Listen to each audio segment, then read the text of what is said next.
It's rare that I feel such an instantaneous warmth with a guest, especially when we're meeting for the first time. Hopefully you sense the comfort and mutual adoration as well. As many viewers often joke, it's not a live stream, it's a love stream. Norman will be back for a part 2, so make sure to write your questions down in the comments. Norman Wildberger is a professor of pure mathematics at the University of New South Wales and is the founder of the YouTube channel Insights into Mathematics, which just passed its 100,000 subscriber mark. Norman Wildberger is one of the rare examples of a mathematician examining the foundations of mathematics in order to reformulate it, ridding it of the qualities considered abhorrent by the intuitionists. If these phrases or concepts are unfamiliar to you, don't worry, keep watching and it will be explained in detail within the podcast. Today, we discuss whether the concept of infinity is well-founded, as well as the reality or unreality to the real numbers. Click on the timestamp in the description if you'd like to skip this intro. My name is Kurchai Mungal. I'm a Torontonian filmmaker with a background in mathematical physics, dedicated to the explication of the variegated terrain of theories of everything, from a theoretical physics perspective, but as well as analyzing consciousness and seeing its potential connection to fundamental reality, whatever that is. Essentially, this channel is dedicated to exploring the underived nature of reality, the constitutional laws that govern it, provided those laws exist at all and are even knowable to us. If you enjoy witnessing and engaging with others on the topics of psychology, consciousness, physics, etc., the channel's themes, then do consider going to the Discord and the subreddit, which are linked in the description. There's also a link to the Patreon, that is patreon.com/KurchaiMungal, if you'd like to support this podcast, as the patrons and the sponsors are the only reasons that I'm able to have podcasts of this quality and this depth, given that I can do this now full-time thanks to both the patrons and the sponsors' support. Speaking of sponsors, there are two. The first sponsor is Brilliant. During the winter break, I decided to brush up on some of the fundamentals of physics, particularly with regard to information theory, as I'd like to interview Chiara Marletto on constructor theory, which is heavily based in information theory. Now, information theory is predicated on entropy. At least there's a fundamental formula for entropy. So I ended up taking the Brilliant course. I challenged myself to do one lesson per day, and I took the courses Random Variable Distributions and Knowledge/Uncertainty. What I loved is that despite knowing the formula for entropy, which is essentially hammered into you as an undergraduate, it seems like it comes down from the sky arbitrarily. And with Brilliant, for the first time, I was able to see how the formula for entropy, which you're seeing right now, is actually extremely natural, and it'd be strange to define it in any other manner. There are plenty of courses, and you can even learn group theory, which is what's being referenced when you hear that the standard model is predicated on U1 cross SU2 cross SU3. Those are Lie groups, continuous Lie groups. Visit brilliant.org/TOE, T-O-E, to get 20% off an annual subscription, and I recommend that you don't stop before 4 lessons. I think you'll be greatly surprised at the ease at which you can now comprehend subjects you previously had a difficult time grokking. The second sponsor is Algo. Now, Algo is an end-to-end supply chain optimization software company with software that helps business users optimize sales and operations, planning to avoid stockouts, reduce return and inventory write-downs while reducing inventory investment. It's a supply chain AI that drives smart ROI, headed by Amjad Hussain, who's been a huge supporter of this podcast since near its inception. In fact, Amjad has his own podcast on AI and consciousness and business growth, and if you'd like to support the TOE podcast, then visit the link in the description to see Amjad's podcast, because subscribing to him, or at least visiting, supports the TOE podcast indirectly. Thank you and enjoy.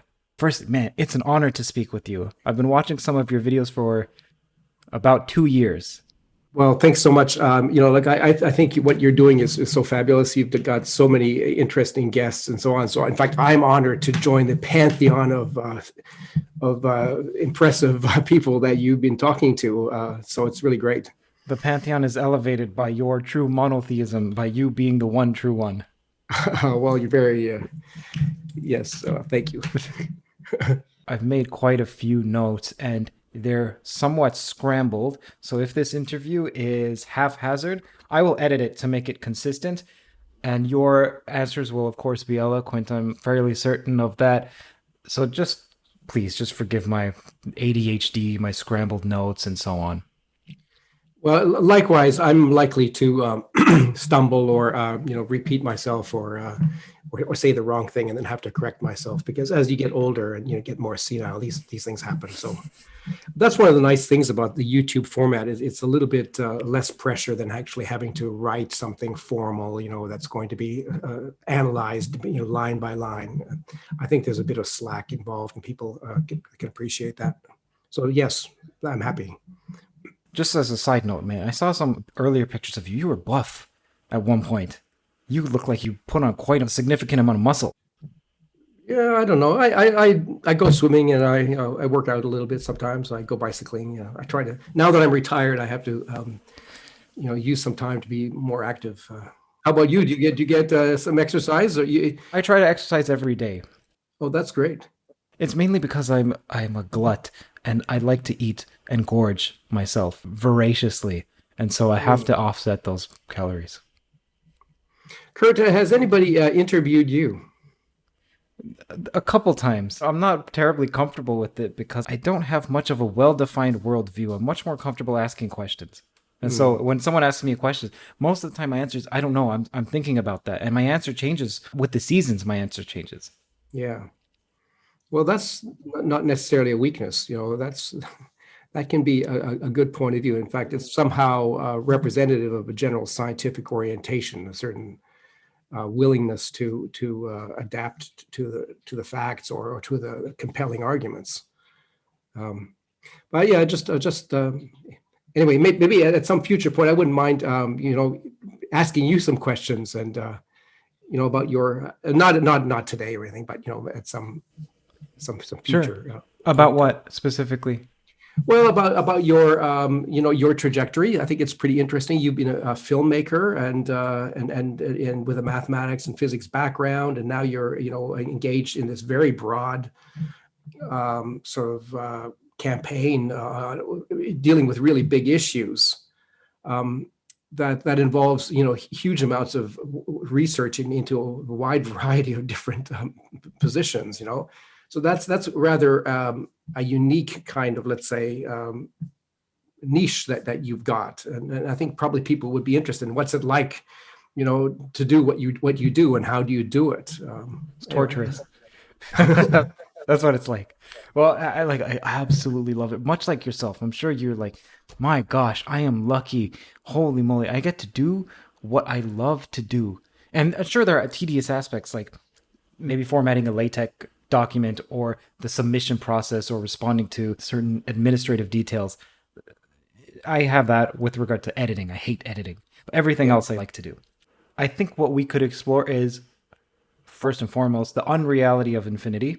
People would be extremely interested in that, especially because, as you know, I interview many people who are, okay, they run the gamut from math profs and physics profs to people who are trying to explain what consciousness is and people who've had insights into consciousness via certain experiences. And those, the latter category, tend to equate consciousness with infinity, whatever that means. And they'll say, well, the ground of reality is both zero and infinity. You and I will both say, I'm unsure what that means. And they'll be like, yes, well, you haven't reached enlightenment yet. Okay, well, I still am not dismissing them. Like, it could be the case. Just because I don't know what it means doesn't mean it's false. How about we explore what you mean when you say that infinity is not real, or that you don't like the concept of infinity? Why, psychologically and perhaps practically? And then also, I'm super interested to hear about your new ideas for mathematics and unifying it. Yeah, so well, I think I have lots of different interests, and so I'm pushing barrels in different directions. I wouldn't say that I have a grandiose revision of mathematics. I have a way of thinking about mathematics that's more concrete and explicit than say most practitioners, and I think that there's actually a lot to be gained by adopting that more restrictive and more careful and more sort of computationally based approach.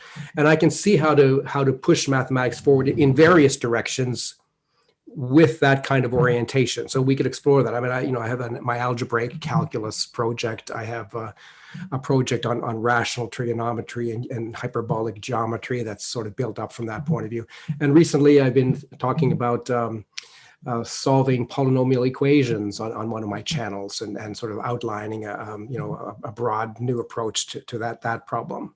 But there's other things as well. So I guess I'm more comfortable in dealing with specifics and illustrating things through specific examples, and maybe I'll try to do that in our conversation. Let's talk about what your gripe is. What is your gripe with infinity? And it's not just the real number. It's not just it's all infinities, even the countable infinities. Yeah. So I would say that my main reservation probably is in the direction of assuming that one can do an infinite number of things. So I think it's worthwhile to point out, this classical dichotomy between an ongoing infinity and a completed infinity. That was already the subject of thought in Aristotle's day. And the ancient Greeks had a view that an unbounded infinity was like in Euclid, Euclid draws lines, but to him lines can be extended. That's one of his sort of axioms or assumptions. You can always extend a line, but it's not an infinite object to begin with. In fact, at any particular point, it's always a finite object, but it's a finite object that can be extended. In a similar way, we can talk about the natural numbers, and we can count, from 1 up to a certain amount, and recognize that we could at least potentially carry on that counting. But at any given time, we are always sort of in a possession with only a range of possible, actual numbers, perhaps constrained by our computers, our memories, or perhaps even more strongly constrained by the size of the universe and perhaps limits that the computational power of the universe imposes on numbers and the possibilities for numbers. So if we have this distinction, then I think what characterizes modern, say, 20th century approaches to infinity is this idea that we can capture the completed infinity, and that we can give that a name, and we can treat it as an object, which is then a prior object that we can then use for further constructions and such.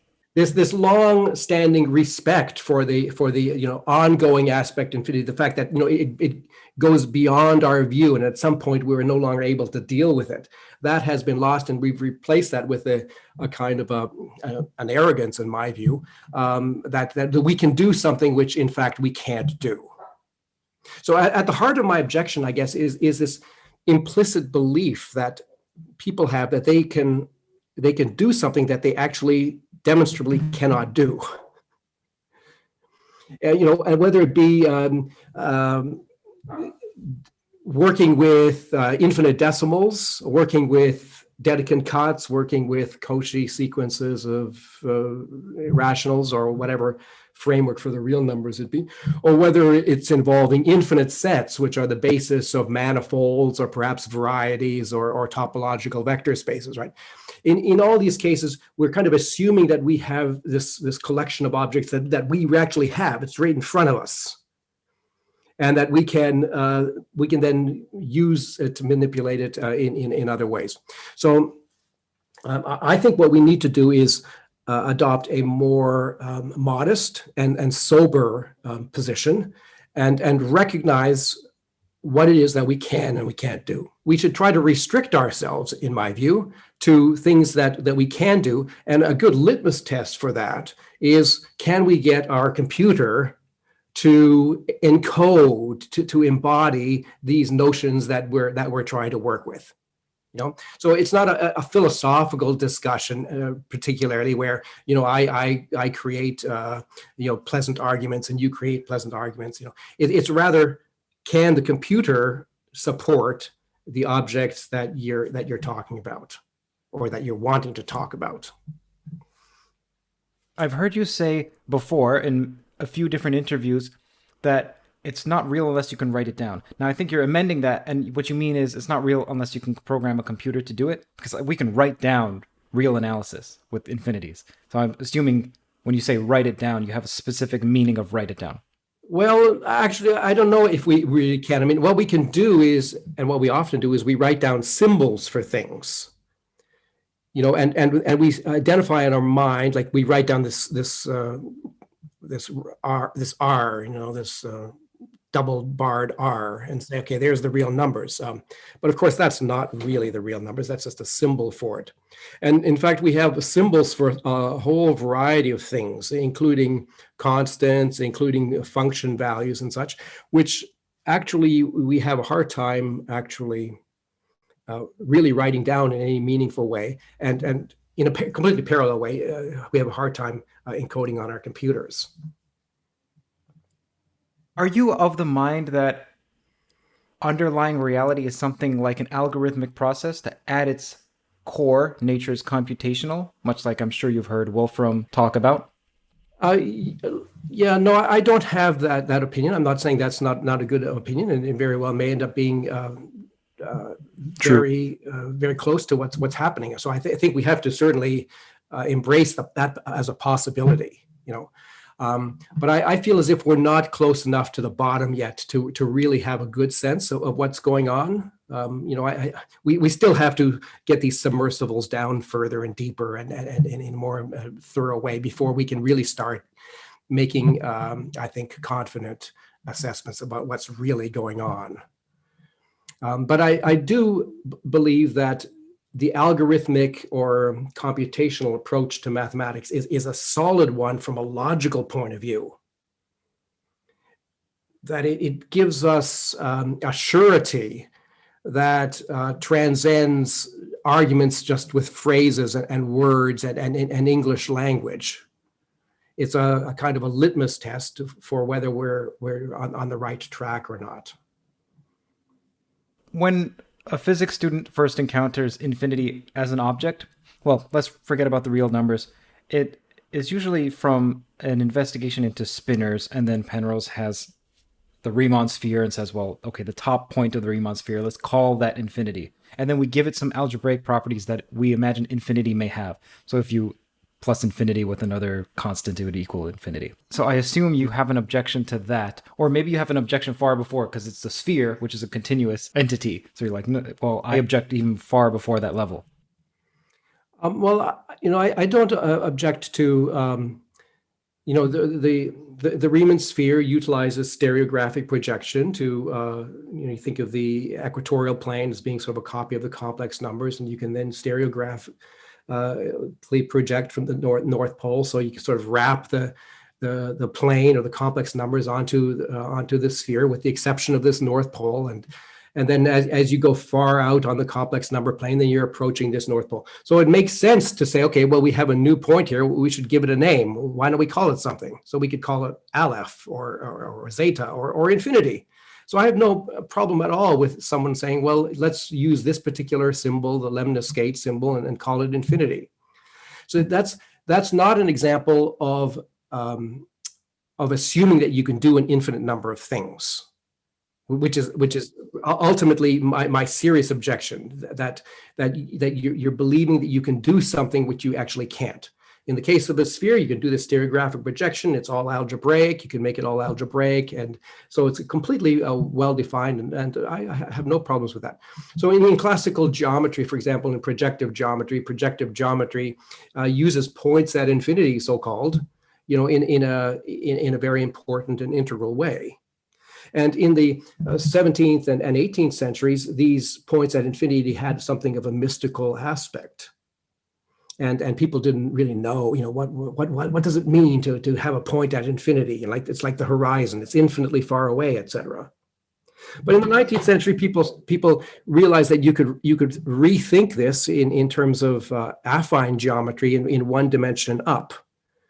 So you could understand the projective plane by embedding it in a certain way in three-dimensional affine space. And then that completely demystified the role of infinity. So the infinity then just becomes those points whose third coordinate is 0, as opposed to the other ones which have third coordinate 1. So it becomes completely reasonable, and all the mystery vanishes. Yeah. So that's I think a good thing to keep in mind. It's whether the crucial thing is, are you assuming that you're able to do an infinite number of things and get a completed result, which you're then using for further constructions. Let's drill down into this notion of do. Like we can't do the infinity. So specifically, what's meant when you say we cannot do it?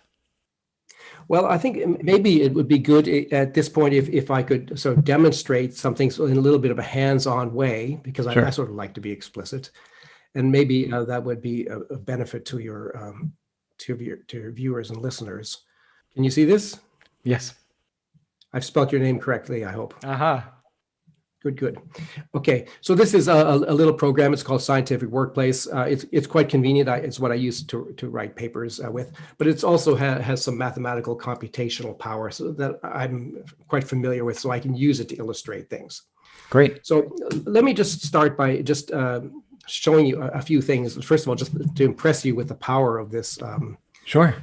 this program. Okay, so here's a number, okay, which I'm just randomly making, and I'm going to ask it to factor this. Okay, so what you see here is the prime factorization of this number. Okay, so that's good. If I want to do arithmetic, like let's say I want to do 8, no, I have to do it to math mode. Okay, 8 to the 8 plus 7 to the 7. Okay, so there's some potential arithmetic. If I evaluate that, I get some number like this. If I make this 8 into 18, let's say, and this into 17, I can evaluate again, and I'm going to get some bigger number. So we have the potential of doing arithmetic here. But one of the things that I think people perhaps don't appreciate is that our ability to do arithmetic smoothly diminishes. It diminishes quite steadily as the numbers get big. And a lot of talk about infinity and the problems of infinity are a little bit of a red herring, because actually the essential problems actually manifest themselves long before you get to infinity. They manifest themselves already when you start dealing with bigger and bigger numbers. So for example, if let's say I replace this 8 with an 8 to the 8, and this, so now I'm talking about this thing here. So if I was to do this, I'm not sure if I really want to do this, but okay, let me just try. Okay, so this is what's going to happen. My computer is going to sit here for, and I don't know how long, maybe some years. Okay. Yeah. Now it has realized that this is way too big for it to deal Okay. with. Okay. So, okay, and it has told me, okay, this is silly. You're not able to do this. Now, so when we do a lot of calculations in mathematics, we're not taking this crucial aspect of reality, of computational reality, sufficiently, seriously. So let's say, for example, that I want to calculate exponential function of 7. So I want e to the 7. So what is that? So I could evaluate it numerically. I'm getting this number here. So what is actually e to the 7? Well, you will know, of course, that this thing has a power series expansion, and I can just remind people what that is by going to power series. Okay. So here is the power series expansion for e to the x. And most functions that physicists deal with, in fact, that mathematicians deal with, are all sort of something similar like this, that they can ultimately be reduced to series, which carry on. Okay, they're ongoing.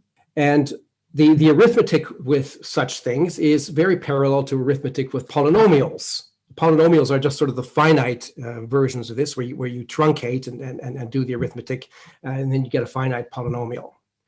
So what we're really doing when we calculate e to the 7 is we're supposing that we are going to replace this x here with 7, and we're going to calculate all these terms, and we're going to see what we get. But so this is a key example of a calculation that actually we cannot do in its entirety. So you cannot look at this sum going to infinity and calculate the entire thing. What you can do is you can truncate it, like what Right. the program is doing right here. Okay, so like this is what your calculator will do. Your calculator will dispense with all the terms past some point, and just use this finite polynomial to calculate e to the 7. But with this understanding that there's some inaccuracy or some error because we've truncated things. And just as a note to the audience, that term you erased is a stand-in for an infinite sequence of additions. That's right. That's right. Yes. So this series ostensibly carries on to infinity, okay, with the coefficients that are in front here getting increasingly big in the denominators, and these powers getting increasingly large. And when we calculate e to the 7, we're thinking about adding up all of these things. So we could talk about the difficulty in doing this to infinity, but before we get to that difficulty, we get to the difficulty of getting to the range where we're talking about numbers even of this size. So in other words, if I take this sum, okay, let me write it out as a sum. So if I take the sum from k equals 0 to, okay, let me put in here 10 to the 10 to the 10, okay, and what are we summing? We're summing 1 over k factorial times x to the k. Okay, so that's not e to the x, but that's like the first 10 to the 10 terms of e to the x. Okay, so we have not gone to infinity, but we have gone a long, long ways. And already at this stage, we're talking about something that doesn't make sense computationally on our computers. And more crucially, we're talking about something which does not make sense in the universe as we are in. In other words, this number here already, even though it's relatively modest by big number standards, is already ensuring that this computation will overwhelm the computational aspects of the entire universe. Uh-huh. In fact, to be completely confident about that statement, if I go to one more, okay, now I can be completely confident. I've got a 10 to the 10 to the 10 to the 10. So that sum is going to be completely overwhelming the computational capacity of the universe, even if we use the entire universe and even if we write at the Planck scale. Sure. So here you see there's this fundamental problem that we cannot calculate this initial sum. So to be honest, we have no right to assert the existence or say anything really much about a sum which is vastly superior, vastly bigger than this one, namely going to infinity.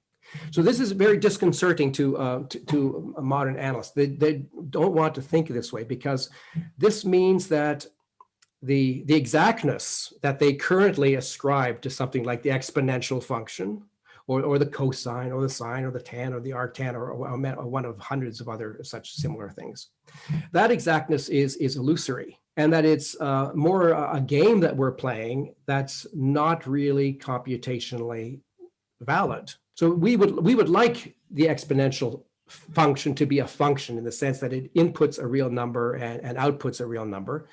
But the reality is that's not what happens. I know you mentioned that this is not a philosophical statement, but to me it sounds philosophical. And underneath it has a practical nature to it, that we practically cannot calculate this. And then it also has the term existence or real. This is not real. Now, just for those who are listening, I know we use the terms real number. We shouldn't use the word real number because it muddies the waters. So you're saying that this is not real because you can't input and get an output in the universe. So is it a practical claim? I'm trying to understand what the objection is. It's a practical objection or it's an in-principle objection? So it's really ultimately a question not of existence, but of definition. I mean, I know often we phrase these questions in terms of existence, like does infinity exist or does e to the 7 exist, et cetera. But a prior and usually more profound question is, what is the definition of infinity or e to the 7? That's what one should think about first. So what I'm saying is that the definition of e to the 7 is not a valid definition.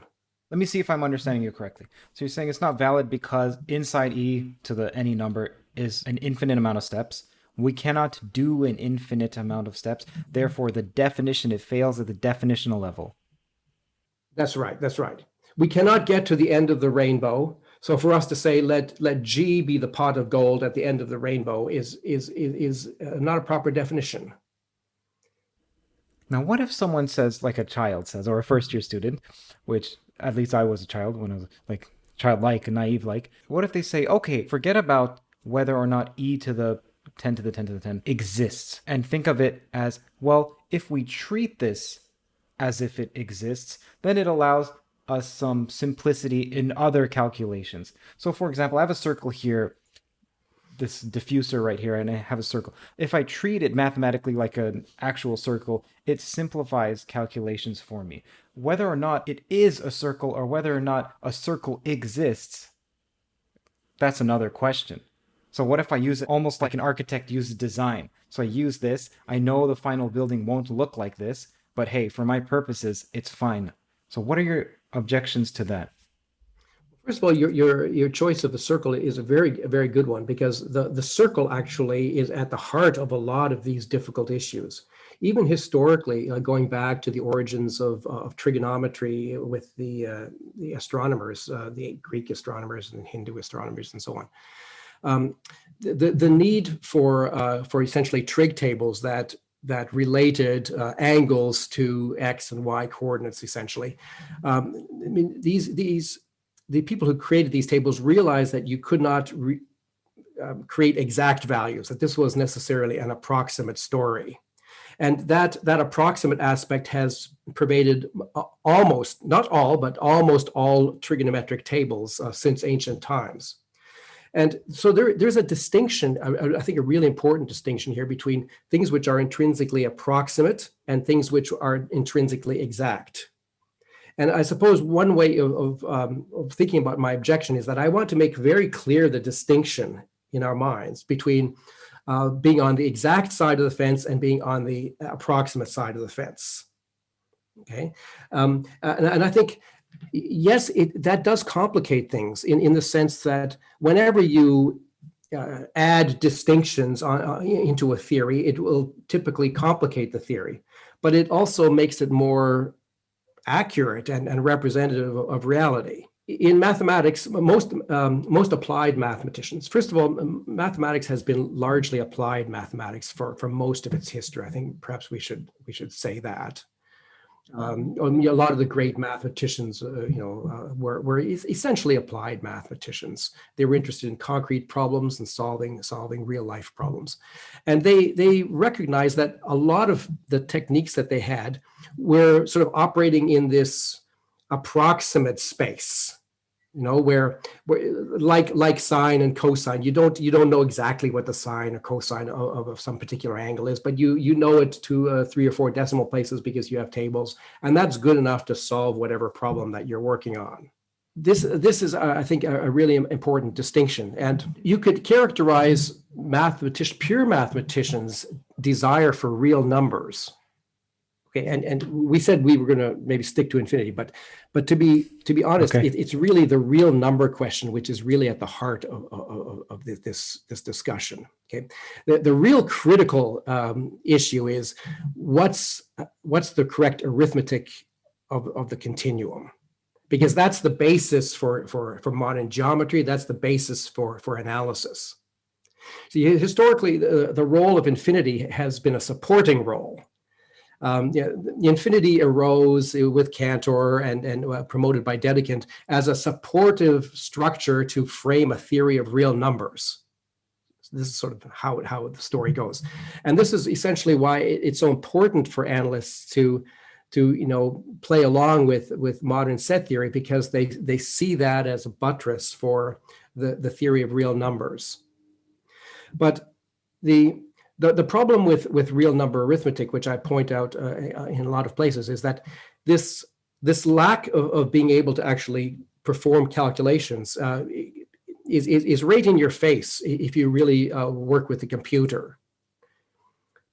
So I have to illustrate what I'm Sure. saying here in a couple of important examples. Okay, so let's have a look at this elementary problem, which every primary school student who has done some fractions will know. So if 1/2 plus 1/3 plus 1/5, if I evaluate that, I get 31/30. And we can accept that, a primary school student who's learning fractions ought to be able to make this calculation.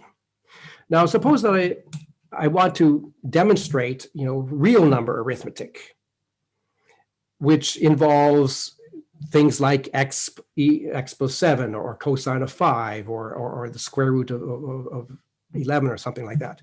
If I try to, my favorite example, which I'm always telling people is this one here, so I should, for consistency, write it down. What is pi plus e plus square root of 2? Okay, so my computer is pretty smart. And if I ask it to calculate this, just to evaluate it, you see what it gives me? It gives me the same thing back again. And this is not just because of this program. If you ask Mathematica or pretty well any other program, to calculate, to do this arithmetic, you're going to get something similar. But it's not just this. I can do this in a myriad of different ways. I could take log 4 plus tan of 7, and I ask my computer, what is that? That's another example of a calculation. Or I could ask, what is cosine of 3 times sine of 7? Oh, it doesn't. Maybe it doesn't. You have a problem with this because I'm sure there's a way that you can get it to do a decimal expansion. Oh yes, I can do that. Yes, absolutely. So I can evaluate these things numerically very easily. So I can evaluate this numerically. I can evaluate all of these numerically, and it's the numerical evaluation that an applied mathematician is going to use. So the applied mathematician only needs to work to 4 or 5 decimal places. Maybe if you're a theoretical physics student, maybe to 10 decimal places in some strange situations, but typically to just a few decimal places. So that's not a problem. But from a pure mathematics point of view, this idea that we have a valid arithmetic of real numbers is, it would seem, contradicted here, right? Here I'm taking very simple real numbers and I'm performing very simple arithmetical operations on them, and I'm not getting any kind of calculations. The reality is my computer and almost all computer programs that I know of are incapable of doing real number arithmetic. And you can frame that, we have various framings of real number arithmetic in pure mathematics. We talk about Dedekind cuts, and we talk about equivalence classes of Cauchy sequences. There's continued fractions. There's other ways. It doesn't matter how you frame it. The computational reality is always the same, that you can't actually compute exactly these operations on relatively simple real numbers. What do people who are analysts say to you in their response or their objections? So an analyst is going to be very uncomfortable with this conversation. You see, before Dedekind came along with his theory of Dedekind cuts, people knew about these problems a lot, because for centuries earlier, people had been making computations with, maybe I'll stop sharing my screen. It's getting boring. What is it exactly that the analyst may put to you as a rebuttal? Yeah, so most analysts are going to be uncomfortable with this train of thought, because historically, long before Dedekind cut theory came about in the 1870s, the working prototype of a real number was an infinitesimal, a so-called infinitesimal. And it's not too hard to see that if you want to have a theory of arithmetic with infinite decimals, that's going to be problematic, because the infinite nature of the decimals means that it's going to be difficult, or actually impossible, to prescribe what the operations are. So to be specific, suppose that you're given 2 computer programs that will output the nth digit of 2 decimals, and you're asked to write another computer program that will output the nth digit of the sum of those 2 real numbers. You just said the nth digit of 2 decimals. You mean the nth digit of the sum of 2 numbers, or? Yeah, so let's say you want to sort of incorporate real number addition on a computer in a computational fashion. The inputs are two infinite decimals given as programs that will calculate digits. I see. And your output is supposed to be another program of the same kind, which represents the sum of those two things. Mm-hmm. So if you think about this for a little while, so the way kids are taught decimal number arithmetic in school is you have two decimals. To add them, you start on the right-hand side. And you start on the right-hand side, and then the carries go to the left. And so then you pick up the carries as you proceed from right to left. The problem is if you have two infinite decimals, if you have in some sense, there's no right point to start with, right? So what you have to do is you have to typically sort of truncate and do some partial calculation, then go further, truncate again, do the calculation again, and modify what you've got every time you go. But the problem with that is there's the problem of carry of nines. So at some point you have the potential of getting a lot of nines, so that you're never in possession of a program that will guarantee that you've got the nth decimal place, because that nth decimal place could conceivably depend on stuff that's happening very, very far down the track, and you don't know how far. That's the critical thing. Okay, so at some level, analysts would have been aware that in terms of a theoretical number system, infinite decimals don't really work. This is why the 17th century people, 18th century people didn't create such a theory. They would work with decimals all the time, but they didn't have a theoretical understanding of those, and then they kind of avoided it because they knew of these difficulties. So the Dedekind-Cut story, the Cauchy sequence equivalence class story, these are attempts by pure mathematicians to kind of circumvent these difficulties, would not face them squarely on and surmount them, but to actually sort of circumvent them and make it look like we have an arithmetic of real numbers when we don't. We don't have a valid arithmetic of real numbers. That's just the way the world is. And it's not because we're not smart enough. It's because we're attempting something that's intrinsically impossible. What we end up having to do is we have to then separate our mathematics from computational reality. We have to kind of go up, and go up on stilts so that we never touch the floor. We're walking around on these stilts and not looking down, just always looking up. So this means a lack of contact with mathematical reality ultimately. And that manifests itself across, I could talk for hours about these manifolds, varieties, topological vector spaces, Lie groups, there's so many areas of mathematics that get disrupted by the weakness of our underlying numerical system, the so-called real numbers, or the associated complex numbers. I think it'd be a great time to give an example of a problem that arises when one doesn't take this computational view. For example, in physics, we use E all the time. It's rare to find a formula without E. So what is the solution? We just replace this with something else? Is physics breaking down in some way? Now, I know with Feynman path integrals, you can solve it by saying it's finite. No. I think I think you physicists are fine, because you're not thinking of this E as an infinite decimal. You're thinking of E as a finite decimal of some variable number of decimals, which you can kind of choose. You can choose the amount of a resolution depending on the problem that you have in mind. So you're playing along with the pure mathematician's notation because you've gone to math class and you've learned about E and so on. But effectively, you're adopting an applied mathematical point of view, which doesn't require the infinite decimals. And you're actually working in a numerical system, which is an approximate decimal system, which is not the real number system. It's what the computers actually do. You have some finite number of decimals, and you have to work with that, and you have to deal with truncations and round off and so on and so forth. Right. Now, there's this physicist, I'm unsure if you've heard of him. His name is Nicholas Gisin. Mm-hmm. Have you heard of Nicholas Gisin? Yeah, I have. His argument against the reality of the real numbers goes as follows. I think it's an argument more about discrete space-time, though I don't know if that's exactly the case. If an electron carries with it its space-time point, it would have to carry an infinite amount of data to specify a certain real number, and thus it would create a black hole. Now, I don't know if I buy that argument per se, because it means that the electron carries with it its space-time point. I'm unsure what that means. But for people who feel like what you're saying is radical, in many ways, some physicists already are in line with this thinking.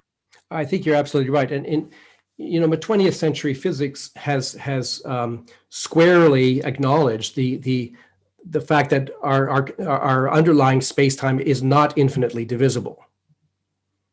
See, the model of the continuum as the real number line, it really assumes an essential infinite divisibility of the line, right? That's the point. And you've got as many decimals as you want. So every time you add a decimal, you're dividing by 10. Okay, but physicists know that that's not the way the world is. You get down to 10 to the minus 30 or whatever, and you add a Planck scale, and then that divisibility just erodes. I have a physics question for you. So in quantum mechanics, if you have let's take the most basic wave function, and let's say that the wave function is real. Some people say the wave function is real, whatever that means. Well, people who believe in the multiverse say it's the most real. There's only the wave function. Okay, now let's say we have a simple system where it's half-half. So half up, half down. Okay, then the wave function itself has 1 over square root of 2 because you have to square the wave function to get half. Are you saying that that 1 over the square root of 2 is not, the wave function cannot be that because the square root of 2 does not exist? No, no, that's just to obtain a kind of a uniticity, a unitarity.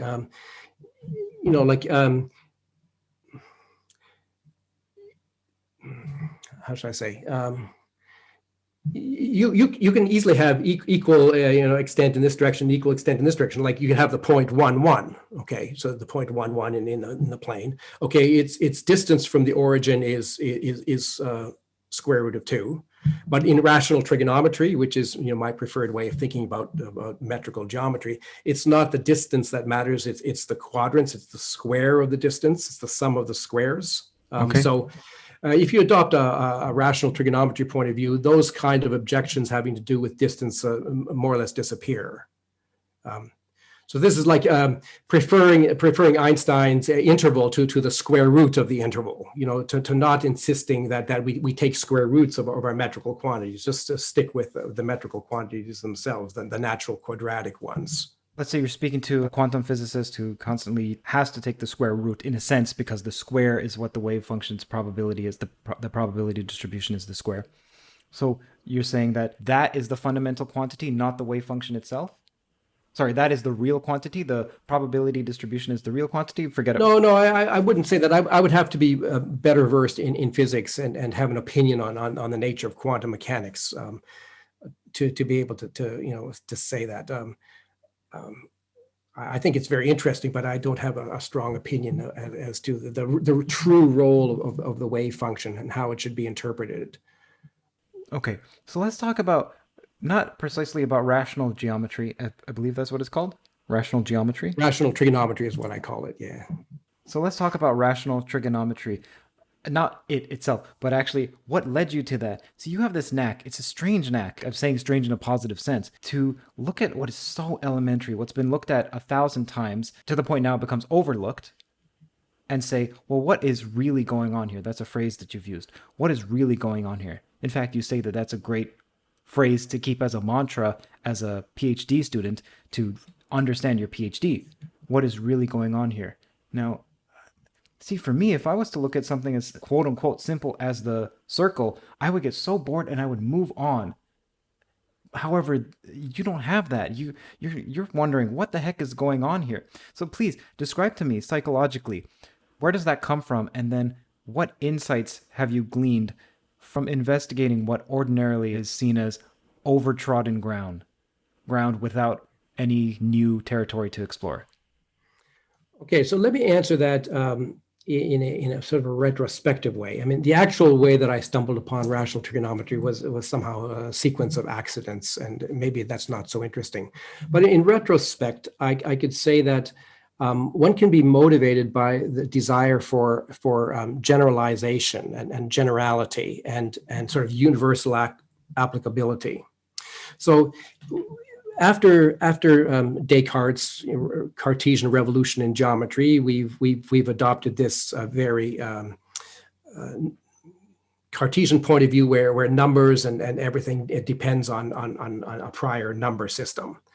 And so the usual assumption is that, okay, it's the real number system, or perhaps from my point of view, the rational number system. But if you're a modern physicist, you probably want to entertain the possibility of other number systems, like maybe even finite number systems, right? Maybe the universe is some finite automata with some vast number of but finite pieces, in which case it might be that a finite field is actually a more appropriate sort of underlying number system in which to model things. So what we can aspire to then is to try to create a geometry which is so flexible that it will work in different systems, that it doesn't depend on having a particular underlying number system. And more generally, that it works in such a way that it doesn't depend on a particular quadratic form. So, the properties of the Euclidean quadratic form, where the unit circle is a circle, versus, say, a relativistic quadratic form, like in Einstein's special theory, where a unit circle has a hyperbolic aspect. That difference should not perhaps be so important. We should aspire to having a theory of trigonometry that works just in the relativistic setting just as well as in the Euclidean setting. Now, I think it's fair to say that physicists have struggled with this because the current trigonometry is not well suited for relativistic applications. But one of the advantages in rational trigonometry is that you kind of zoom out and you see what's going on in a bigger way, and so you see that these are all just aspects of the same kind of thing, and you can basically deal with them sort of all at the same time if you set things up correctly.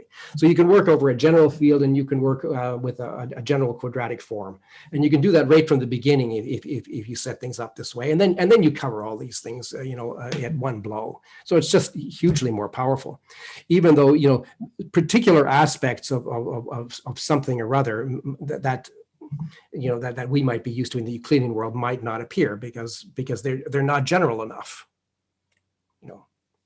So that's a big advantage. I would say that's like a key selling point to the rational trigonometry point of view. A somewhat more subtle advantage is that it also makes it easier to unite the affine and the projective stories. So in geometry, there's largely sort of two frames of thought. There's sort of an affine or vector space or linear algebra sort of point of view, and then there's a projective point of view. And with rational trigonometry orientation, you can adapt the affine story to the projective story much more easily. And then what's called hyperbolic geometry emerges as a natural consequence of the projective side of things.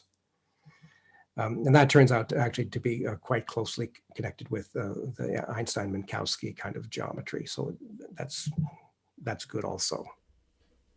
What I was getting at, firstly, actually, what is the status of rational trigonometry? Is it a field that's flourishing? Is it primarily you working on it? Are you having a difficult time convincing your colleagues? Oh, you look, it's primarily me and my students. It will, I'm sure it will take some time for people to slowly, come around.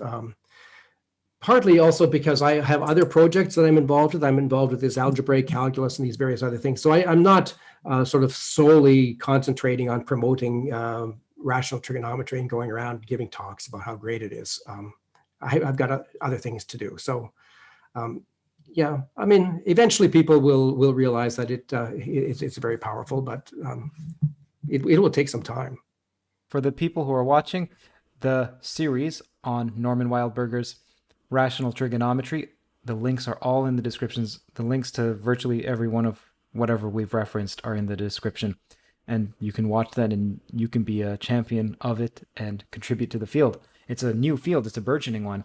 Okay, now for my second question, what I was getting at before was psychologically, what is it that makes you go into looking at Babylonian texts and what Archimedes thought. I don't know of any mathematician or any physicist that goes back that far. In fact, it's rare to find even a physicist outside of a tenured professor who's even looked at Newton's original works. You're never assigned a page of Newton. You're never assigned a page of Leibniz.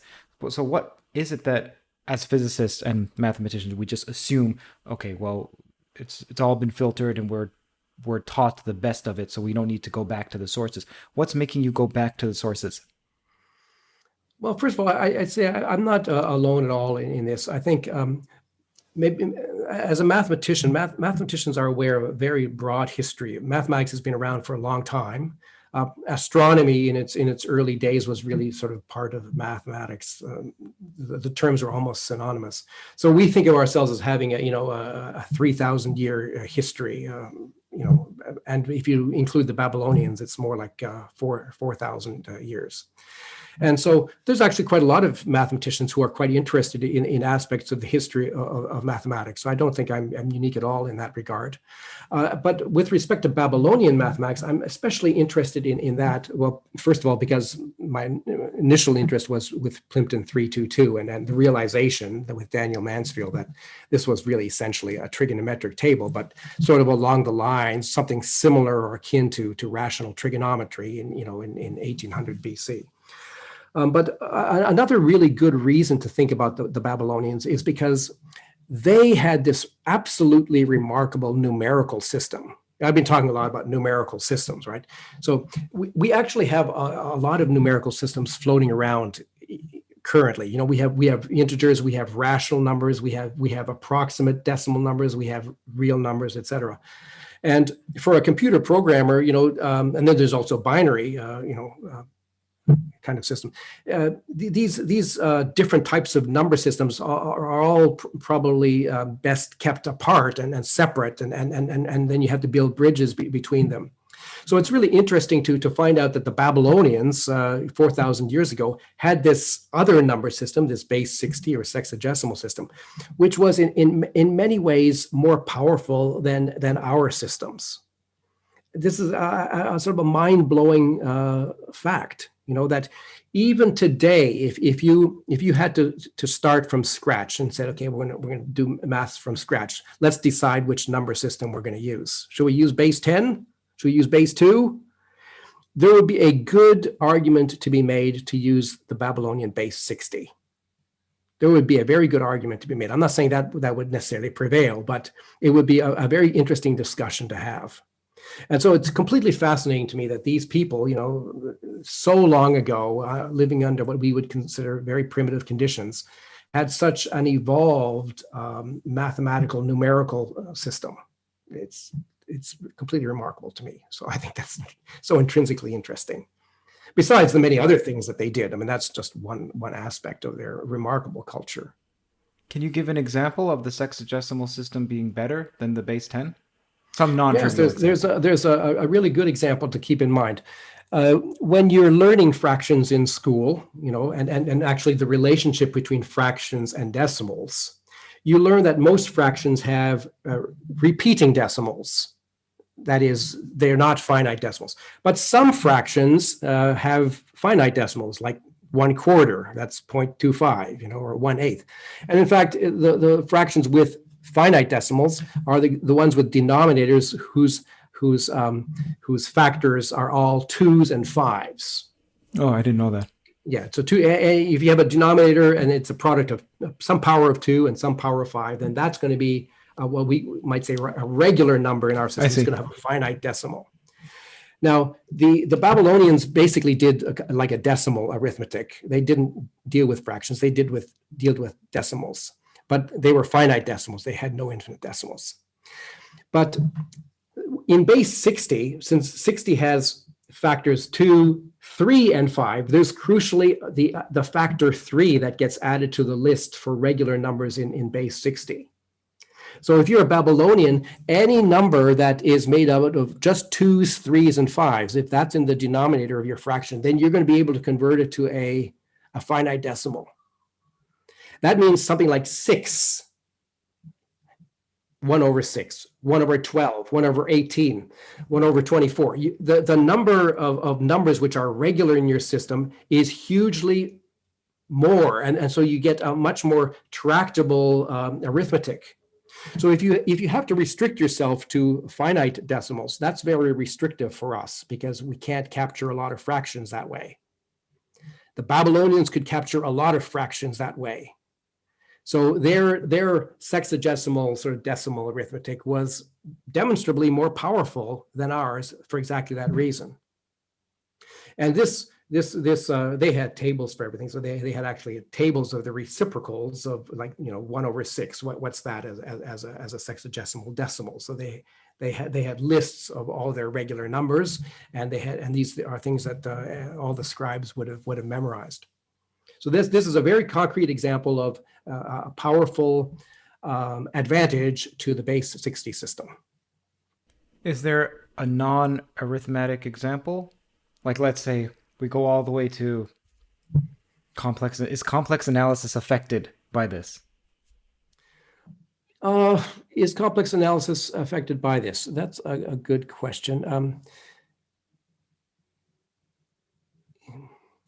I might have to think about that, but generally speaking, a lot of, like, once you adopt a sensitivity to removing real numbers, okay, then questions like, things like the square root of 2 or the cubed root of 7 or something have to be constructed algebraically if you want an exact theory. If you're an applied mathematician, you can still use square root of 2 equals 1.414, no problem. But if you want a sort of an exact algebraic system, you have to start constructing what we call extension fields for these radicals to live in. And so a lot of problems in geometry and also in other areas sort of meet this issue of whether a given number is a square or not. This is like a critical question. So, like, can you take the square root of 7? What does that mean? It means, is there a number in your number system whose square is 7? So that's a number theoretical issue. Now, that's not going to change if you change your base. Okay, but it will change if you change your number system. But so whether there's something like that with the Babylonian system in which the 60 manifests itself in terms of some number theoretical property, I'm not sure. But my guess would be yes, because actually there's a lot of number theoretical questions that are somehow base 10 oriented, but maybe they're not that interesting. This occurs to me right now. This may be a foolish question. Given that real analysis needs to be revamped, in your eyes at least. Yes. Then, see, to me, this word beauty is misused it's an aesthetic word. It's a subjective word. So for me to say it's misused, who am I to say? Some people say string theory is beautiful. I think the word natural is more appropriate when it comes to string theory. However, beauty, I reserve for complex analysis. There's something about complex analysis that, to me, is absolutely beautiful, though unnatural, which is strange, but we can talk about that after. Let's assume that you share that. You know what I'm talking about when you say, compared to real analysis, complex analysis is beautiful and simple. Now, does any of that beauty or simplicity get removed when we make this change from the real numbers to this more finite computational approach? Does anything... I don't think it does. I really don't think it does. But that's a little bit of an optimistic statement, because it does involve people having to go over things and go over all the traditional theories and say, well, how are we going to redo this? How are we going to state these things? How are we going to capture these ideas without assuming that we can do an infinite number of things? But I do believe that the intrinsic beauty of complex numbers complex number analysis will shine through in any case. Maybe it becomes more beautiful. Who knows? Yes, I believe it will become more beautiful, because the essential aspect of it will become clearer. See, complex analysis, in complex analysis, so-called analytic functions play a bigger role than they do in real analysis. So an analytic function is like the one I've been showing you on my scientific workplace, things that have power series, roughly. Okay, and in complex analysis, you have a lot of reasons to restrict yourself to analytic functions. They have all these remarkable properties. In real analysis, less so. And so in real analysis, there's often people use bump functions that have compact support, that they're so-called C infinity. That means they're smooth. Okay, they're still smooth, they're very nice, but they have compact support. And so these are sort of technical tools that are used, but they're not analytic.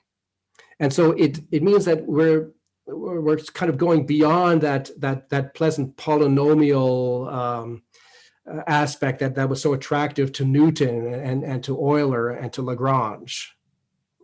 So that's a kind of a difference between the real analysis and the complex analysis. I think that we can appreciate that the complex analysis sort of has this more natural analytic aspect, which is very important. Like in my algebraic calculus course, where I'm trying to sort of redo calculus, this polynomial orientation is a key kind of thing. We really want to understand the polynomial story as a stepping stone to the analytic story. And that's really where the main interest lies. For the people watching, again, the link to the algebraic calculus course will be in the description.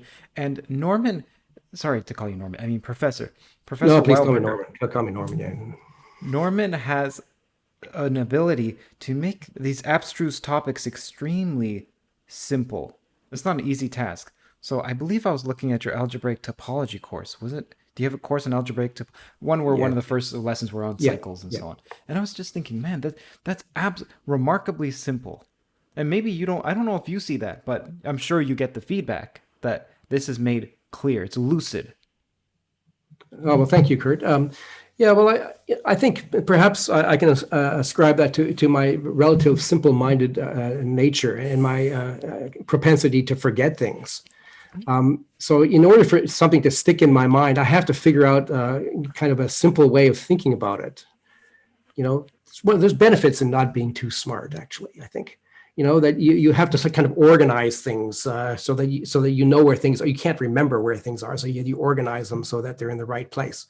And somehow I think of mathematics a little bit like that. That our job is to organize stuff in natural ways, so that things are easy to find, and so that everything is sort of natural, so you can sort of see what the next step is before you actually get there. I'm not a big fan of brilliance, actually. I don't think math should be one sequence of brilliant things after the other. I think that's a misrepresentation. I think what we really want to aspire to is something that's so simple and everything's laid out and it's completely obvious. And, I know exactly what he's going to say now, that kind of thing. That's what we can aspire to. But of course, it's not so easy. But well, you're gifted in that respect. Well, I don't know of many. See, what else? This may seem like a minor point to you, but it's a major point to those who are watching lectures online, is that your videos have great audio and great video. And there are some lectures that I would love to watch by people like Witten, and they're, let's say, the titans of a certain field, and you can't watch it because the audio and the video, it's like from the 60s, even though it was filmed 10 years ago. Yeah. I commend you on the attention you put. It shows that you actually care about the people who are watching, your students or your prospective students, the virtual students. You've invested some time and some energy into how do I make this a pleasant learning experience. I think that it's interesting going beyond that. I mean, I think these days more and more there's channels which are much better at that kind of thing than mine, where people utilize graphics in really remarkable ways. Those humiliate me. And illustrate things, and I think that's such a powerful tool. In fact, if I had unlimited amounts of time, I would probably do that too, but I just don't have time to do that. So, I have to kind of have a bare bones approach. But I do think, educational institutions should be watching what's going on here on YouTube very carefully, because a lot of learning is now potentially possible on YouTube. It's like a golden age that we're living in. People can watch your channel and can be exposed to all kinds of remarkable ideas and thoughts, and and we can spend our time in ultimately really productive ways. And increasingly, especially with good graphics and other things, I think the potential for learning is just going to keep on increasing. It's really remarkable time that we live in. Man, yeah, I agree. Okay, now speaking about analysis, I would like to get back to that quickly. There's a field called non-standard analysis. Do you have gripes with that field? And if so, what are they? Look, I have a lot of sympathy for that field, but I also have some reservations also. So non-standard analysis, we can trace that back to Leibniz and Newton, with differentials and infinitesimals. And in some sense, people have been trying to get past the 17th century objections that people had to the calculus for a long time. And that's one way of doing it. And I think that's actually quite an important thing to do, because physicists and engineers love to use differential kind of analysis. We have this is sigma, and then we change it by d sigma. So now we have sigma plus d sigma, and then you treat d sigma as a small but non-zero infinitesimal object effectively. So I have my own take on this. I've talked a little bit about this, I think, in my famous math problems series, constructing infinitesimals or something. There's algebraic ways of doing that, and it's basically using matrix theory. So and we were talking about extending number fields, extending the number system, so we have square roots of things. Well, similarly, you can extend number systems so that you can create infinitesimals. And from my view, this is the right way of thinking about infinitesimals. They're objects that you create out of matrices, typically nilpotent matrices that have the property that their square is 1 or their cube is 1 or some such thing. And, if you do this in the right way, then it becomes very understandable and cut and dry. There's nothing mysterious about it anymore. So I have a lot of sympathy with the non-standard analysis approach. However, the actual non-standard analysis approach, which is based on set theory and ultra filters and so on and so forth, those concepts are beyond what I would consider as something I'm comfortable with. You're not a fan of set theory. Now, I understand the axiom of choice, but you're not a fan of ZF. No, I'm not a fan of ZF at all. Okay. Outline to the audience why, please.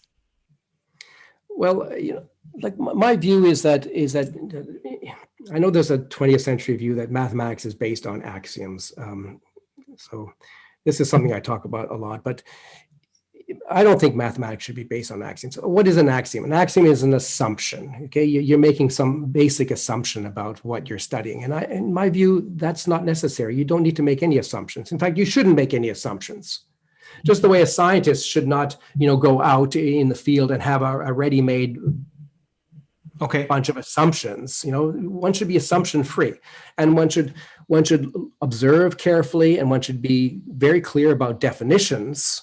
Okay, that's really important. But I don't think there's any need to make assumptions. That's just representing some kind of fundamental confusion. Now, admittedly, you have to start somewhere. So, there has to be some initial discussion as to how to set things up initially. And I think the sensible thing these days is to start with the arithmetic of natural numbers. And that's, I think, more or less the consensus. That's a reasonable place to start. But we don't need set theory for that. Set theory is a very attractive branch of combinatorics, as far as I'm concerned. There's combinatorics, and there's sort of data structures, and in data structures there's set theory, there's multi-set theory, there's list theory, there's ordered set theory. So there's these different, just another kind of data collection that we can manipulate and utilize for our constructions. But this idea that it's somehow the foundation of mathematics, that we should be, framing everything in terms of that, that's just not the way it happens. If you look at modern papers, you'll see that they don't actually reference ZF. Almost nobody does that. It's more a kind of, when philosophers press us, we say, okay, well, look, we believe in ZF. Now leave us alone. There's one example in physics that I know of where the axiom of choice is used. There might be multiple, but I think it's to say that a module has a basis, and I forget exactly what. Yeah, the axiom of choice plays a very special role. The axiom of choice is basically an embodiment of that very principle that I said that we should avoid, namely this conceit that we are able to do an infinite number of things. You're not able to do an infinite number of things, so there's no point in pretending. But the axiom of choice, puts the finger on it and says, let us all officially pretend that we can do an infinite number of independent things. Everybody agreed? Okay, we're all agreed. Okay, now that allows you to do all kinds of things, but do in quotes. You're not actually doing them. You're talking about things. because you still can't do an infinite number of things. You can talk about it, and that's all. So anything that's based on the axiom of choice is, in my view, highly suspect. And unfortunately, that there's quite a lot of that floating around. We can have another podcast just about what it means to do. I think that's a fun, just discursively, speculatively, before we get to the audience questions.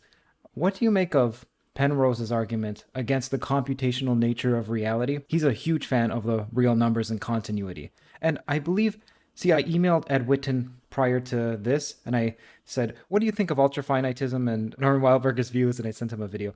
And he basically said he doesn't concern himself with this.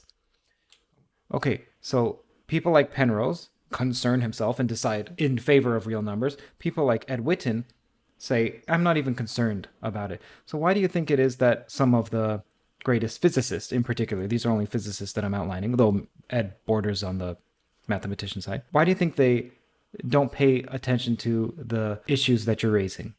I think for a very good reason, and I don't blame them one iota, because when we're considering go back to an infinite decimal, right? To a physicist, every single decimal digit is 1/10 the size of the previous one. We're going in scale. So as you march down the sequence of decimals, those entries are becoming less and less important to the actual role that number is playing in whatever you're looking at. It's the first digits which are most important, and then their importance decreases as we go on. And so by the time we were down to the 30th decimal digit, we are no longer interested in what that 31st digit is. It just doesn't interest us. And any questions about whether these decimal digits go on to infinity or not is to a physicist completely irrelevant, because it's not going to affect them in any fashion whatsoever. So the physicist is quite happy to play along and use e and pi and so on, but they'll just immediately truncate them and use some finite decimal approximation to solve whatever problem they're working on. So it's to a physicist a philosophical point. So I completely see why Ed Witten doesn't concern himself with such things. Yeah, and that was what you're outlining is my view, in that even theoretical physicists are practical in a sense where they don't care too much about whether or not E is real. They care about whether or not it allows them to predict something. Now, I know theoretical you can excoriate physicists for saying, well, string theory doesn't predict anything. Forget about that. So I was viewing the reals and continuity, etc., as almost like I mentioned, like an architect designs a building. It's a design tool. And then we know that later we're going to approximate it. It allows us to simply calculate. So you're saying your problems aren't with them. Your problems are mainly with the pure mathematicians who believe... Oh, absolutely. Absolutely. I think applied as long as it's not physicists. You just carry on. You're doing great. I think applied mathematics is going from strength to strength. It's pure mathematics that has the serious problems. I see. Yeah, absolutely. How about we get to a couple audience questions, and then that's it? Sure. Let's see. So this question comes from 069855593 on Reddit. How would Norman Wildberger rephrase the intermediate value theorem without the use of real numbers? Yeah, that's a good question. So that I would say that's close to maybe a more fundamental question, which is how I would replace the fundamental theorem of algebra without real numbers. So the fundamental theorem of algebra, asserts that you can factor polynomials and you can find zeros. Okay, so I would say that what we want to do is to restate that in terms of not finding exact zeros, but finding approximate zeros. So we have to have a sense of what it means to be an approximate zero. So, for example, we could say, what does it mean for a function to have an approximate zero in a certain interval? it's the same kind of thing that a physicist would do. I mean, if you have something that you can't calculate, but you're looking for some zero, you can't calculate exactly, but what you want is some interval and say, well, it's going to cross somewhere in between here and here. But then, yes, but that interval is its extent is not clearly defined. You could look for smaller resolution, and so on, and get better and better approximations. So we have to have some sort of numerical analysis involved. So we have to have a restatement purely in terms of rational numbers, but it has to involve intervals, and there has to be an accompanying numerical analysis. And it's a major to do in pure mathematics to replace the fundamental theorem of algebra and the intermediate value theorem is along the same lines, with something that's accurate, which is purely stated in terms of rational numbers, and which is which avoids all mention of infinite processes. Norman, why is it that if mathematics as it is right now, or the mainstream mathematics with the real numbers and continuity, etc., why is it that if it's so flawed, why hasn't it produced major inconsistencies? Do you imagine that it's going to topple at some point, that is contradictory somewhere? No, so the kinds of problems that it has are problems of ambiguity. That it's not as if we've actually assumed something that will necessarily lead to a contradiction. We've assumed things that obscure the fundamental nature of our reality. Okay, and so the consequence of that is confusion at various levels, and missing out on a better and more accurate and more powerful way of thinking. That's really the price that we pay. Because if we're really willing to face the music as it is and not the way we want things to be, okay, so yes, we may have to think harder, and we may have to think more carefully, and we may have to be more precise, and we may have to go back down to more elementary things that we thought we had figured out back in undergraduate level. But as a consequence of that, we can discover so many new interesting things, and perhaps we can help the physicists. I think the physicists could probably use some new ideas, perhaps coming from mathematics. And so the possibility of finding such new ideas and finding exciting new avenues is, I think, increased by being open to looking carefully at the foundational issues and actually, addressing the weaknesses and not pretending that they're not there. Okay, and again, for the people who are watching, there will be a part 2 with Norman on his new ideas of unifying math and new ideas in physics. So if you have questions for the professor, the great professor, then please leave them in the comments. And when we are lucky enough to have Norman on again, he'll hopefully answer some of those questions.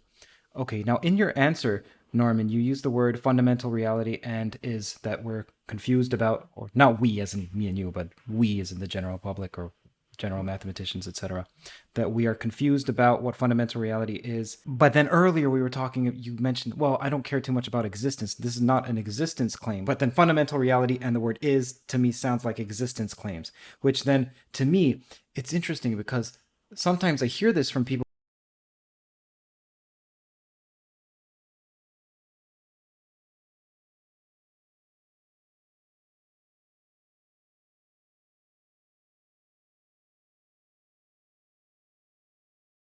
Death of the universe. And so therefore we should base our entire mathematical system on something different.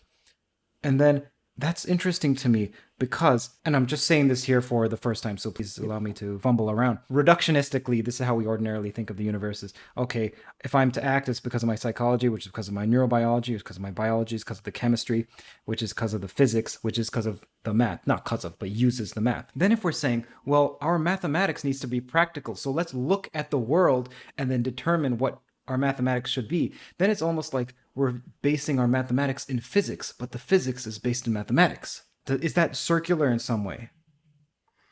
Yeah, I'm not entirely sure how to respond to that. When someone is saying we should change our framework for the mathematics in order to properly reflect the physics, but then the physics is already based in mathematics, so then there's an interrelated definition.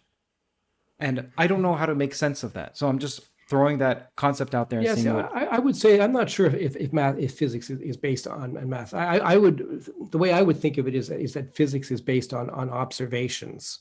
So you have these observations and this data coming from the instruments and your senses and so on, and then you have to model it somehow. So then you go to the mathematicians and you open the math books and you see some which math theories might model this particular situation best. Okay, this particular theory looks like it'll work pretty well, but not really well, but not bad, okay. So you adopt that, and then maybe it gets ingrained in successive generations. But that's not to say that somebody can't come along and replace the maths with some better theory, and then the physicists can readjust their thinking. I'm thinking that ultimately it's the world itself that you have to respect. Your obligation is to be honest about the world. It's not to make us happy or to follow along in the way we've been doing things.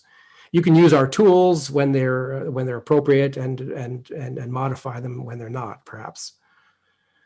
So I think generally speaking, having a range of ways of thinking has got to be a good thing for science, for physicists. So I would like there to be more wider discussion about foundational issues in mathematics.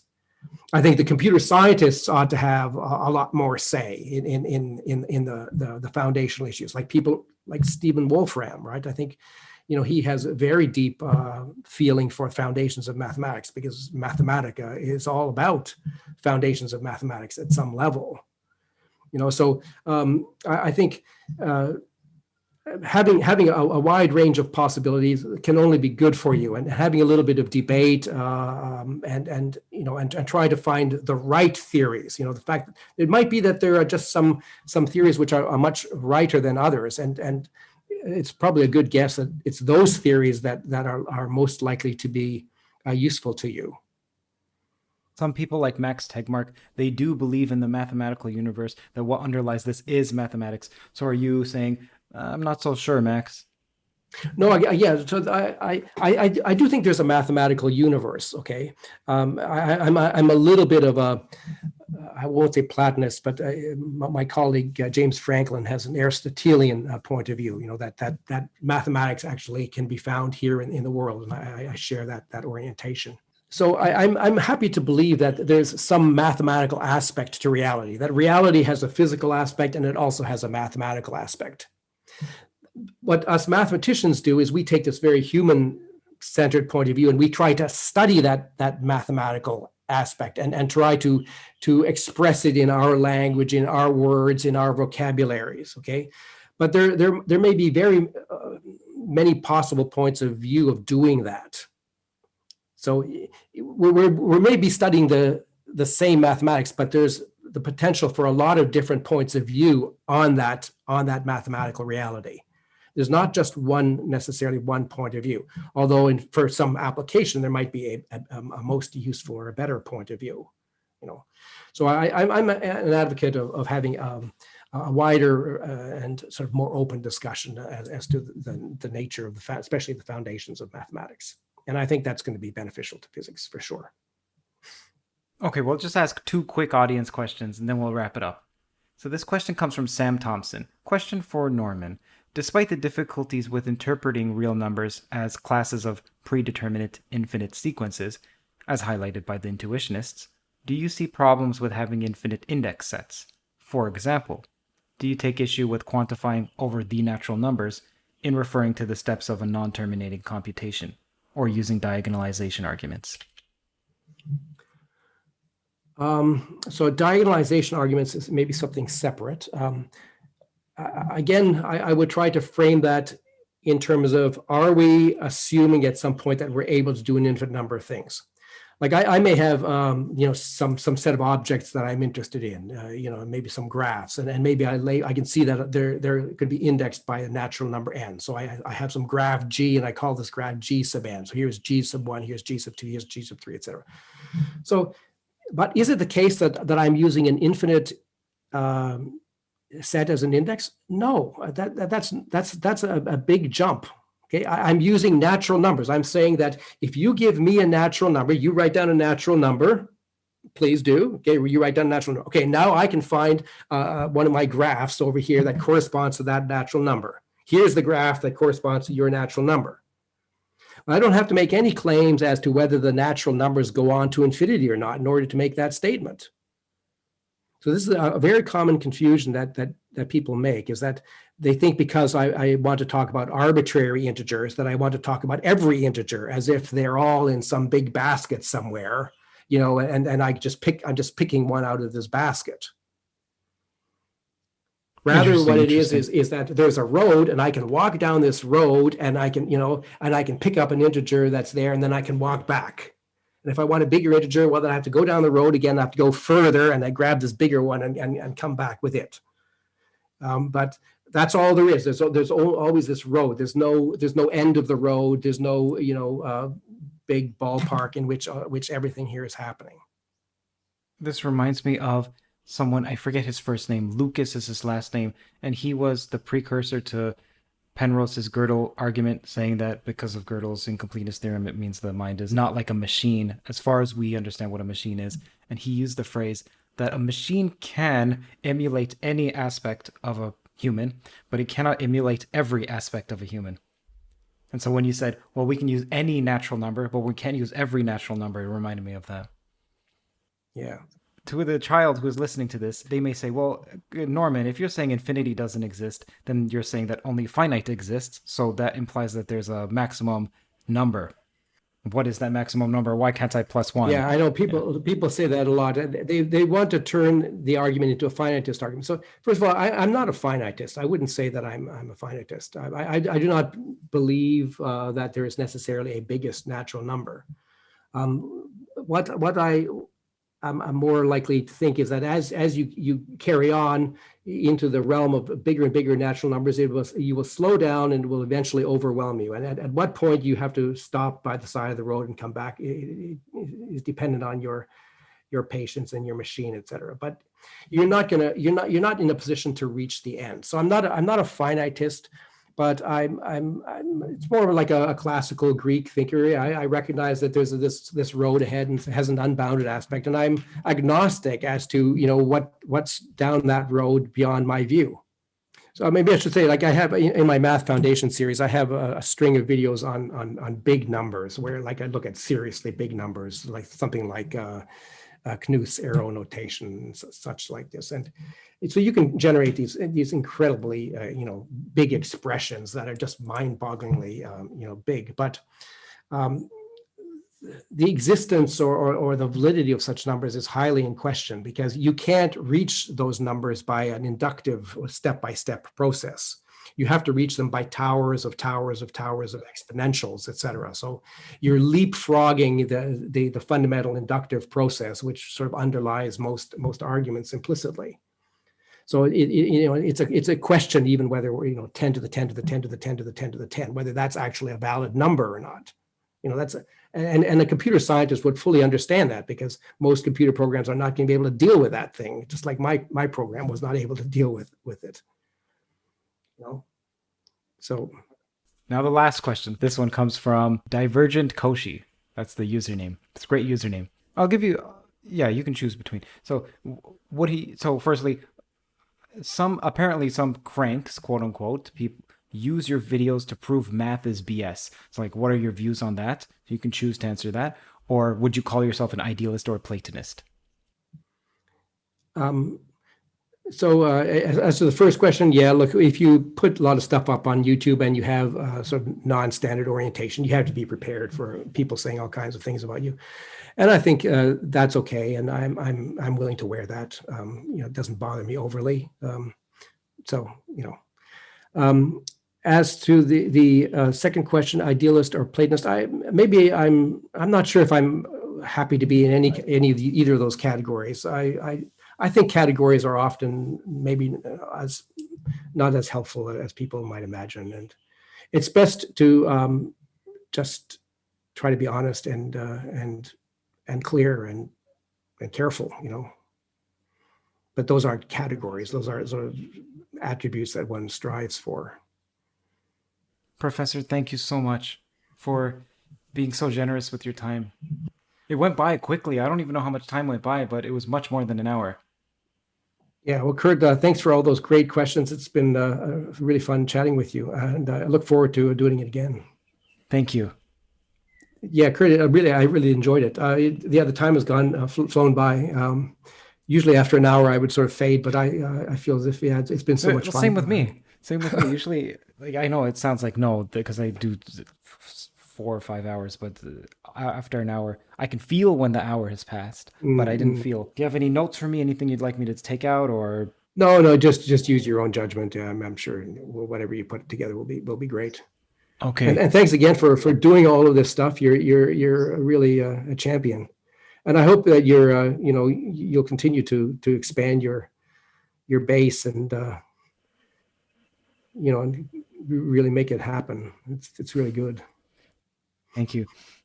Yeah. And about that last question about the cranks, I've gotten the reason why I asked you that is because I interview people on a fairly wide spectrum. If someone's a materialist, you know what a materialist is. So there's materialism versus idealism. If I interview a materialist, the idealists in the comment section will say, "Why are you wasting your time with these people?" And then the materialist will say to the idealist, I can't believe you entertain such woo. And it's so difficult to not respond to negative comments. It's so difficult, Norman, for me. Yeah, I have to takes everything from me. But this person said, I platform cult leaders and right-wing nuts because I had on Chris Langan, who apparently has right-wing views. And I'm just, oh man, jeez Louise.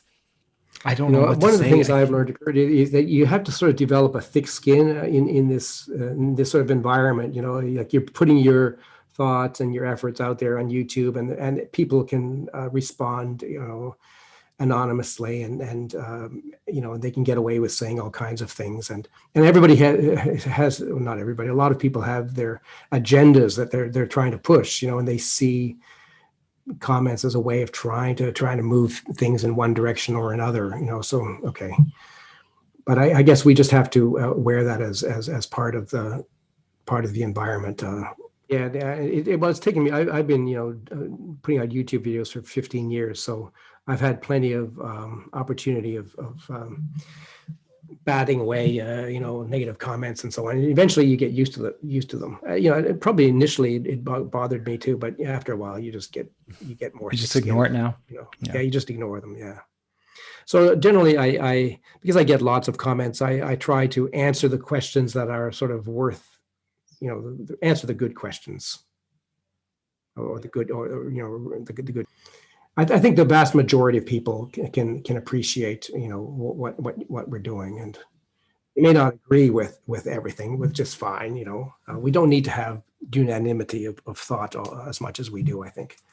And by the way, at some point I'd love to talk with you about all this UFO stuff, which interests me, not in a public fashion, but just because I don't have any opinions worth saying about them. Same. But it really, I think it's such an interesting topic, and such an important topic. I mean, it seems to me remarkable that it's not on everybody's tongue. Why aren't we all talking about this? Why aren't we? It's like incredible. But for whatever reason, when I started interviewing UFO people, I initially was doing it because I'm interested. Is there something to this where they're obvious? These craft, if they are physical, seem to break the laws of physics. The conservation of momentum, if they have any mass, conservation of momentum, and if they're indeed physical, or just false reports. But I do think it's really interesting, and but probably you've heard so many points of view that you've probably you're probably in possession now of quite a lot of facts about about it. You're probably a minor expert. Well, you mentioned that you like to simplify, and the way that my brain works is that I have such a confused ontology of what exists. So like we mentioned, Max Tegmark believes math. Like I don't know what the heck is what exists. I don't know what it means to exist. And often many facts, even mathematical facts, I'll understand them, but I'll quickly lose them. And I feel like it's because I'm floating around in a void I've never had this problem until about a year and a half ago when I started to do this channel. It's actually extremely taxing for me to learn someone's theory. Sorry, that's false. It's ordinary for me to learn someone's theory. It's taxing for me to remember it. And it's because I don't have a place to slot new information in. It's all floating. And slowly I get glimpses. So when you ask, well, what's going on with UFOs? I have no clue. We can talk about some of the theories out there. Some of them are wild. Some of them make sense with other accounts.